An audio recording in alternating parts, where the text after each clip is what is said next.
सर्वेत जिंकेल तो भाजपचा उमेदवार।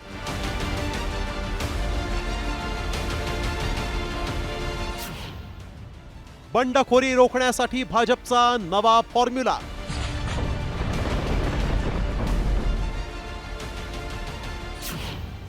इच्छुकांची भाऊगर्दी, मतदारांच्या दारोदारी।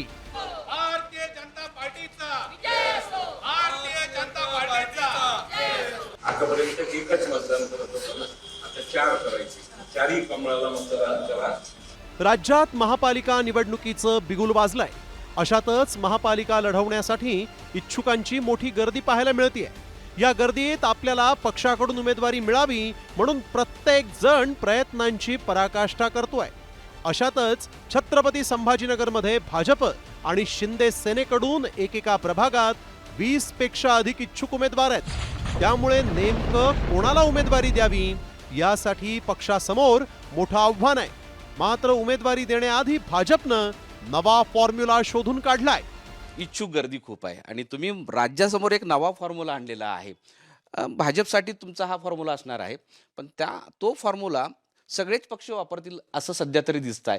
काय तो फॉर्म्युला? आता मनपामध्ये 12 ते 15 उमेदवार एका प्रभागात वेगवेगळे फिरत होते। त्या सगळ्यांना सांगितलं एकत्र जा, आणि आता हे 12-15 जण मतदाराच्या दारात एकत्र जातात, सगळ्यांचा परिचय करून देतात, आणि आमच्यापैकी जे 4 जण म्हणजे एका प्रभागात 4 उमेदवार असतील, तर जो कोणी कमळ घेऊन येईल त्याला तुम्ही मत द्या असं जे सांगत फिरतायत। त्याच्यामुळे निकोप स्पर्धा ही आहे आणि एक कुटुंब म्हणून ते जात आहेत। भाजपच्या या फॉर्म्युल्यामुळे एकतर बंडखोरी रोखण्यास मदत होणार आहे। विशेष म्हणजे एकाच प्रभागातले सर्व इच्छुक एकत्रितपणे मतदारांच्या दारोदारी जाऊन नाव नव्हे चिन्ह पहा ही घोषणा देत आहेत। आमच्यापैकी 4 जणांना पण नाव काही असू दे, पण कमळाला मतदान करा विनंती करायला आलोय। कमळाला मतदान करा ही विनंती करायला आलो।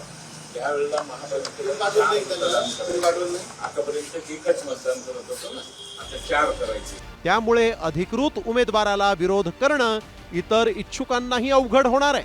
आमच्या 4 जणांपैकी कोणालाही एकाला म्हणजे 4 जणांना तिकीट मिळणार आहे, पण नावापेक्षा कमळ महत्त्वाचं आहे असा आम्ही सगळीकडे प्रचार करतोय आणि उत्तम प्रतिसाद मिळतोय। नागरिकांचा, मतदारांचा खूप छान प्रतिसाद आहे। आणि सगळ्यात महत्त्वाचं म्हणजे जनसंघापासून जी कार्यकर्त्यांमध्ये एकी आहे, ती एकी आता ह्या प्रचारात परत जनतेला दिसते का चौघं मिळून तिकीट मागतात, मिळून प्रचार करतात। या फॉर्म्युल्यामुळे इच्छुक उमेदवारांना तिकीट कसं मिळणार आहे पाहूया।